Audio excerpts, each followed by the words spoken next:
द्वारिका के श्री कृष्ण विरही श्री कृष्ण है। मैं एक बात कहता हूं कि सबने सबका विरह गाया है। गोपियों का विरह सबने सुना, मीराबाई का विरह सबने सुना, किशोरी जी का विरह सबने सुना, यशोदा जी का सुना, नंद बाबा का सुना, गोप ग्वालों का सुना। उद्धव जी ने भी जाकर के ठाकुर जी को ही डांट दिया। ब्रजवासियों का विरह, किसी ने ठाकुर जी का विरह क्यों नहीं कहा?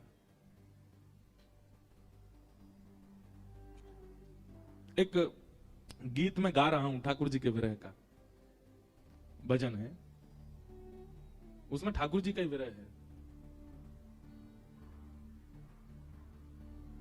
हे उधो मेरो छूट गयो ब्रज धाम, ब्रज धाम उधो मेरो छूट गयो ब्रज धाम। गैया छूटी ग्वाला छूटे, छूट गए नंद बाबा। गैया छूटी ग्वाला छूटे, छूट गए नंद बाबा। यमुना छूटी कुंजन छूटे, छूट गई मेरी मैया। हे उधो मेरो छूट गयो ब्रज धाम। एक लिख रहे हैं पंक्ति ऐसी जिसमें ठाकुर जी का विरह है। कभी कभी हमको बहुत स्वार्थ लगता है, पता है, हम मानव बहुत स्वार्थी हैं। अपने सारे दोष बता देंगे ठाकुर जी को, अपनी सारी पीड़ा बता देते हैं ठाकुर जी को। कभी ठाकुर जी से क्यों नहीं पूछते, आपको तो कोई पीड़ा नहीं, उनको पीड़ा नहीं होती, वो परमात्मा है। यही सोच में हम कभी नहीं पूछते ठाकुर जी से। द्वारिका में ठाकुर जी को बहुत सुख है, राजा धीराज हैं, सोने चांदी हीरे जवाहरात मणियों से सदा लदे रहते हैं। पर हम अपनी बात बताएं तो हम जब जब ठाकुर जी को देखते हैं, कल हम दर्शन नहीं कर पाए, नहीं तो हर दिन मैं दर्शन करने जाता हूं। और ऐसा केवल द्वारिका में नहीं, वृंदावन से विलग कहीं भी अगर कथा होती है तीर्थों में, एक दिन ऐसा होता ही है कि ठाकुर जी मुझे दर्शन नहीं देते।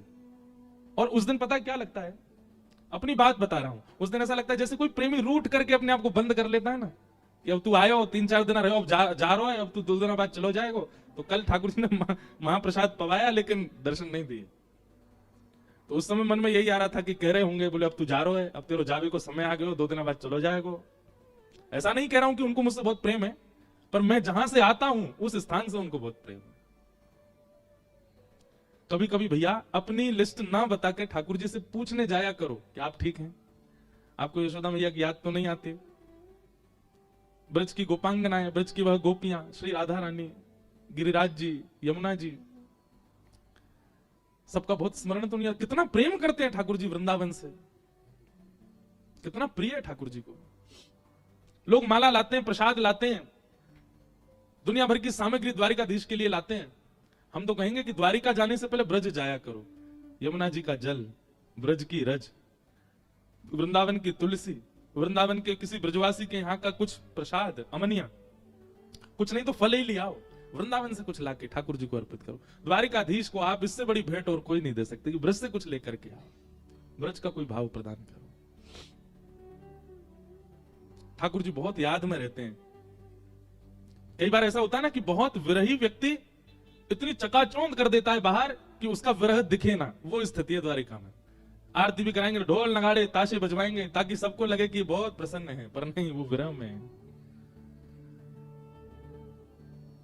हमारे द्वारिकाधीश जी के जितने भी पुजारी जी हैं वो भी द्वारिकाधीश से ही लगते हैं। ऐसे महाराज गले में अभी आज तो नहीं पहन के आए, नहीं तो ऐसा हो ही नहीं सकता, भीतर पहन रखे हैं 2-4 तोला सोना तो पहन के ही रखते हैं। द्वारिकाधीश जी सबको ऐसा बना करके चारों ओर रखते हैं कि ऐसा लगे बहुत प्रसन्न है, पर हम हृदय की बात जानते हैं। ठाकुर जी को ब्रज की बहुत याद आती है। और देखो द्वारिकाधीश जी का मुख कहां है पता है? समुद्र की ओर। क्यों? क्योंकि पीछे जहां ठाकुर जी की सिराना है वहीं सीधे ही ब्रज है, उससे मुंह फेर के खड़े। ब्रज की ओर देख भी नहीं रहे, क्यों? देखेंगे तो नेत्र सजल हो जाएंगे। उस दिशा में ही नहीं खड़े जहां ब्रज है। ये एक अंतरंग मन की बात है कि ठाकुर जी यहां विरह में। इसलिए वृंदावन का कोई भाव ठाकुर जी को सुनाया कीजिए द्वारिका में। यहाँ द्वारिका के जो हमारे सब वैष्णव है वो रुक्मणी जी का पत्र सुनाते हैं ठाकुर जी को। अच्छा है, बहुत सुंदर पत्र है रुक्मणी जी का।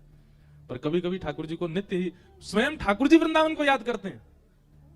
2 बार वंशी धारण करते हैं, श्रृंगार में और संध्या में 2 बार वंशी धारण करते हैं। राजाधिराज वृंदावन को याद करते हैं। उसी समय मुझे तो सौभाग्य मिला है 2 घंटे तक राजाधिराज के सामने बैठ के ब्रज के पद गाने का, ब्रज के भाव सुनाने का। तो ऐसे श्री ठाकुर जी यहां विराज रहे हैं। आपको पता होगा बंग जी ने जब, आपको नहीं पता होगा, इनको पता, जब इन्होंने कहा ना द्वारिका में कथा करनी है, एक बार मैंने मना किया। मैंने कहा वहीं कर लो, श्रीरंगम में कर लो, पुष्कर में कर लो, और भी बहुत जगह उनके भाव आए, लोनावला में भी होने वाली थी, कहां के। उसके पीछे कारण यही था मैंने कि यार वहां ले जाते हो तो हमको यह लगता है कि ठाकुर जी के लिए कैसे ले जाएं यहां से वापस वृंदावन, लेकिन वो संभव तो नहीं। यहां आकर के ऐसा लगता है कि ठाकुर जी बहुत विरह में, और हमको देख के ठाकुर जी कहीं वृंदावन की ओर याद ना करने लग जाते हैं। पर ठीक है, इसी बहाने उनको यह भी तो रहता है कि भले ही विरह होता है, कोई ब्रज से आता रहे, वृंदावन से आता रहे। और हमें ऐसा विश्वास है कि 365 दिन में एक दिन भी ऐसा जाता नहीं होगा कि वृंदावन से कोई द्वारिका ना आता हो। भले किसी को पता नहीं चलता, लाइन में ही कोई दर्शन करके चला जाता होगा, लेकिन नित्य एक ब्रजवासी तो आता है। ठाकुर जी उससे मिलते हैं, तभी टिके में, नहीं तो ये रण छोड़ने में इनको देर नहीं लगती है। रण छोड़ देंगे, ब्रजवासी नित्य कोई ना कोई आता है, इसलिए ठाकुर जी मंदिर छोड़ नहीं रहे हैं, खड़े हैं कि चलो ब्रजवाले आ तो जाते हैं। तो ऐसे द्वारिकाधीश, कल कुछ प्रसंग हम सुनाएंगे द्वारिका के। कुछ प्रश्न आए हैं, उनके उत्तर बहुत ध्यान से सब लोग सुनिएगा। गरुड़ पुराण के स्वाध्याय के तौर पर पढ़ सकते हैं। देखो एक बात हमारी सुनिए, गरुड़ पुराण में केवल एक चैप्टर ऐसा है जिसको मृत्यु काल में पढ़ा जाता है। पूरी गरुड़ पुराण ऐसी नहीं है, आप उसका स्वाध्याय कर सकते हैं। लोगों के मन में भ्रांति है कि कोई मर जाए तभी गरुड़ पुराण होना चाहिए। भाई सीखने वाली बातें मृत्यु के बाद क्यों सीख रहे हो, वो तो जीते जी सीखनी चाहिए। गरुड़ पुराण में मानवीय जीवन सुधारने के तौर तरीके और किसी ना किसी कारण से भगवत प्राप्ति, भक्ति प्राप्ति, कर्म की श्रेष्ठता, ये सब बातें बताई गई हैं। वो तो जीते जी पता चलनी चाहिए। उसका केवल एक चैप्टर है जो मृत्यु के बाद पाठ किया जाता है ब्राह्मण के द्वारा। पूरी गरुड़ पुराण का ऐसा भाव नहीं। आप पूरी गरुड़ पुराण पढ़ सकते हो, पढ़नी ही चाहिए। तो दूसरा प्रश्न है, महाभारत पुराण का पाठ घर में करने से परिवार में कलह होने की, ये सबसे बड़ा झूठ है भारत का कि महाभारत करने। आप मुझे एक बात बताइए, महाभारत में युद्ध हुआ है कि युद्ध समाप्त किया गया है? महाभारत युद्ध कराने का ग्रंथ नहीं है, युद्ध विश्राम का ग्रंथ है, युद्ध के नाश का ग्रंथ है, युद्ध समाप्ति का ग्रंथ है। ये भ्रांति है हमारे चित्त में कि महाभारत करने से घर में कलेश होता है। लोग डर के मारे महाभारत, एक गीता प्रेस के हमको कोई व्यक्ति मिले, वो बोले महाराज जी सबसे कम बिकने वाली गीता प्रेस की जो किताब है वो है महाभारत, लोग बात खरीदते ही नहीं है। बोले क्यों, इसको तो रखने से घर में कलेश होता है। बल्कि महाभारत जिस घर में रख दी जाती है वहां के कलेश समाप्त और हो जाते हैं। और रखने से काम नहीं चलेगा, पढ़ो महाभारत का अध्ययन कीजिए। श्री महाभारत का एक चैप्टर गीता पूरे विश्व को हिला देता है। पूरी महाभारत कैसी होंगी? इसलिए महाभारत में ये जो बात है ये गलत है। चारों वेदों के रचयिता श्री वेद व्यास जी महाराज, उन्होंने ही 18 उपपुराण, 18 महापुराण, चतुर्वेद, इतिहास, महाभारत, सबके रचयिता श्री वेद व्यास जी महाराज।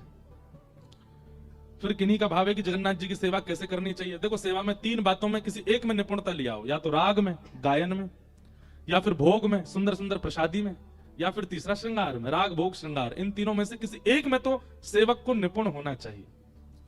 कुछ नहीं तो ठाकुर जी को 24 घंटा सुनाते ही रहो गा गा करके, पर हाँ स्वर अच्छा होना चाहिए, रैंकना नहीं है ठाकुर जी के आगे। अगर किसी का स्वर बढ़िया नहीं है और वो दिनों रात सुनाई जाए, पता चली बेचारा सुबह किसी दिन उठेगा ठाकुर जी वहां से अंतर ध्यान हो गए, बोले भैया इससे बढ़िया रूखी रोटी चल जाएगी, पर तेरा स्वर नहीं भा रहा है हमको। तो जिनका स्वर अच्छा नहीं है वो कभी कभी कुछ कुछ सुना दिया करो, बात उनकी बुराई की नहीं है। पर अगर स्वर अच्छा है तो राग से सेवा करो, राग नहीं कर सकते तो भोग, ठाकुर जी को सुंदर सुंदर व्यंजन बना करके पवाओ, और नहीं तो श्रृंगार। इन 3 में से किसी एक में निपुणता चाहिए, चाहे आप किसी की भी सेवा करो। और आपने ये भी कहा कि हमें उनका सचल दर्शन हो जाए। सबसे पहली बात, ठाकुर जी का सचल दर्शन किस दिन होगा? जिस दिन आपने अपनी सेवा के ठाकुर जी को जड़ मानना बंद कर दिया, उसी दिन सचल दर्शन हो जाएगा। आप उनको जड़ मान रहे हो, इसीलिए तो सचल नहीं हो रहे हो। आपको ये लगता है जगन्नाथ जी तो काष्ठ की मूर्ति है, ये तो दारू ब्रह्म है, ये तो ऐसे हैं, अरे इनको कहीं भी दर्द हो सर्दी, इनको थोड़ी सर्दी लगती है, इनको थोड़ी गर्मी लगती। आप जिस दिन अपने ठाकुर जी के प्रति ये भावना खत्म कर देंगे कि ये जड़ है, उसी दिन सचल ठाकुर जी कोई ना कोई लीला करने लग जाएंगे। हमारे गिरधरलाल जी बड़ी लीला करते हैं। अभी नाथद्वारा उत्सव में छोटे छोटे इतने से तो हाथ है हमारे लाल जी के, उसमें भी हमने झुंझुना रख दिया।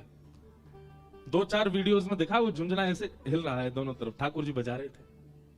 कई लीला करते हैं श्री ठाकुर जी हमारे लाल जी। ये कब करते हैं ठाकुर जी ऐसे प्रकट भाव, कब प्रारंभ कर देते हैं? आपके द्वारिकाधीश जी, उनके तो कई वीडियोस आ जाते हैं, कभी मोर पे छिल रहा है, कभी कुछ कर रहे हैं, कभी कुछ। कब? जब आप उनके प्रति बिल्कुल पाषाण बुद्धि नहीं रखोगे, सचल बुद्धि रखोगे, उनके प्रति जैसे हम चैतन्य हैं ऐसी भावना रखोगे, अपने आप भी अनुभव कराने लग जाएंगे। फिर किन्हीं का भाव है कि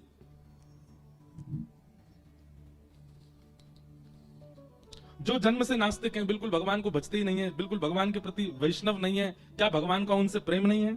उनमें ठाकुर जी के प्रति भाव कैसे जागृत हो, कृपा करके बताओ। एक बात हमारी सुनिए, आपने ऐसी बात कही कि जो जन्म से नास्तिक है, क्या भगवान का उनके प्रति प्रेम नहीं है? ठाकुर जी श्रीमद् भागवत में कहते हैं कि व्यक्ति मानव बन के जन्म ले रहा है, ये मेरे प्रेम का पहला रूप है। व्यक्ति मानव बनकर के आया, ये मेरा उसके प्रति प्रथम प्रेम है। कुछ और भी बन सकता था, पर वो मानव ही बना है, इसका मतलब ठाकुर जी की प्रीति उसके प्रति है। हृदय माध्यम सुलभम सुदुर्लभम, उद्धव जी से भगवान कह रहे हैं। तो इसलिए आप इस बात को तो भूल जाइए कि ठाकुर जी का प्रेम नहीं है। फिर दूसरी बात आपने कही, जो नास्तिक हैं, क्या ठाकुर जी उनको स्वीकार नहीं करते? भाई देखो, स्कूल तो बहुत सारे बने, पर जो बच्चे पढ़ने जाएंगे, जो जिज्ञासा प्रकट करेंगे, अध्यापक उनसे ही प्रेम करेंगे। और जो जिनको स्कूल जाने का कोई मतलब ही नहीं है, स्कूल के नाम पर केवल बंक मार के भाग जाते हैं, पिक्चर देखते हैं, उल्टे सीधे काम करते, तो टीचर उनके प्रति प्रेम कैसे प्रकट करे? तो धाम, तो ये सारे धाम क्या है? स्कूल हैं। कथाएं क्या है? ये छोटे छोटे ट्यूशन क्लासेस हैं। इनमें जो जाता है, ठाकुर जी उनके प्रति प्रेम प्रकट कर पाते हैं। उनके प्रति प्रेम कब प्रकट करें? वो सामने तो आते नहीं ना। फिर आपने कहा नास्तिकों के हृदय में प्रेम कैसे प्रकट किया जाए? देखो, जबरदस्ती किसी से करनी नहीं, वो एक अपराध है। जबरदस्ती हिंसा कहलाती है, इसलिए जबरदस्ती मित्रों में चलेगी। पति पत्नी में कोई ऐसा प्रेम भाव जहां है आपका, वहां चलता है कि भाई उसको कुछ खिला दिया। जैसे हम अपने हमारे सब पंडित जी लोगों को बहुत परेशान करते हैं। ये बेचारे इतने बड़े बूढ़े हैं, फिर भी हम इनको रात रात भर डुलाते हैं। रात में ले गए सोमनाथ, 1 बजे पहुंचे वहां, बेचारे गाड़ी से उतरे, हमने कि प्रसाद पाओ, बोले 1 बजे प्रसाद पाए। मैंने पाओ, 1 बजे प्रसाद पाया। 2 बजे सोए। अब हमने कहा भाई सुबह 7 बजे मंदिर पहुंचना है, तो 7 बजे के लिए 5 बजे सब लोग तैयार होकर कक्ष में आओगे। आप सबको जब मैं तैयार देख लूंगा तब मैं स्नान करने जाऊंगा। तो बेचारे इतने डरते हैं हमसे, पर ये प्रेम भाव है इसलिए जबरदस्ती चलती है। नहीं तो जहां आपका प्रेम नहीं है, जहां आपका संबंध नहीं है, वहां आप जबरदस्ती नहीं कर सकते। इसलिए जो नास्तिक हैं, जबरदस्ती उनको लेकर के मत आओ। एक बार कहो द्वारिका चलोगे, वृंदावन चलोगे, कथा में चलोगे, अगर वो राजी राजी आवे एक बार में तो आने दीजिए, उसके अधिक आपको प्रयास नहीं करना। एक बार में अगर ठाकुर जी उस पर कृपा करना चाहते होंगे तो कर देंगे, नहीं तो भैया एक बात और सुनो। हम घर बनाते हैं, घर के लिए बहुत सारी इंटीरियर की चीजें लेते हैं, पर कई सारी हम महंगी वस्तु घर के बाहर के लिए भी लेते हैं, घर की बाहर की सजावट के लिए। तो जो वस्तु भीतर रखने की है हम उनको भीतर रखते हैं, पर जो बाहर की है उनकी सजावट बाहर ही रखते हैं, उससे कभी कभी बाहर की शोभा बनती है। ठीक ऐसे कई नास्तिक लोग हैं, परंतु उनसे कोई ना कोई क्रिया बन रही है, उससे संसार का कुछ ना कुछ कर्म चल रहा है। इसलिए जरूरी नहीं सबको ही आस्तिक होना है। कई लोगों को नास्तिक रहने भी दिया जाए तो कोई दिक्कत नहीं, वो संसार के लिए ठाकुर जी ने उनको भेजा है, संसार के बाहरी डेकोरेशन के लिए उनको भेजा है। अब विदेशियों को आप क्या मानोगे? वो तो कभी मंदिर नहीं जाते, वो तो कई बार नहाते नहीं हफ्ता हफ्ता भर, पर उनकी क्रिया, उनकी बुद्धि, उनका भाव, उनका लगन कार्य के प्रति वो संसार को सजा रहा है। तो संसार ठाकुर जी का है, कई लोग उसकी सजावट के लिए भगवान ने बनाए हैं। जरूरी नहीं सभी द्वारिका में, सभी कुंभ में जामे, सभी। अब जो बेचारे कुंभ हम नहीं जा पा रहे, हमारी पहले ही 2-2 साल 3-3 साल पहले कथाएं सब कर दी नक्की। ऐसा नहीं प्रणाम करके हाथ पांव जोड़े 2-3 लोगों को कि भैया मान जाओ, 1 हफ्ते का समय दे दो, हम कुंभ हुआ है। लेकिन सबके यहाँ व्यवस्थाएं हो जाती हैं तो कोई अनुमति नहीं दे रहा। अब जैसे भी करके 1 दिन का समय है। 1 दिन का कैसे समय? 5 को सागर में कथा पूरी है और 7 से हिमाचल में शुरू है। अब बीच में 6 तारीख है, वो उसमें ट्रेवलिंग है, पर करेंगे थोड़ा शारीरिक श्रम, दौड़ते भागते कुंभ जाएंगे, फिर वहां से हिमाचल जाएंगे। अब नहीं जा रहे तो लोग हमको फोन कर रहे हैं, मैसेज कर रहे हैं, अखाड़ों से संतों के फोन आ रहे हैं, बोले आप कथा करने नहीं आ रहे, आप यहाँ दर्शन करने नहीं आ रहे। और कई हमारे प्रियजन है वो हमको नोक झोंक भी कर रहे हैं, अरे इतने साल बाद आया है और इसके आगे तो सब त्याग देना चाहिए। अरे कथाएं तो जीवन भर होंगी, कुंभ बार बार थोड़ी होता, आ जाओ।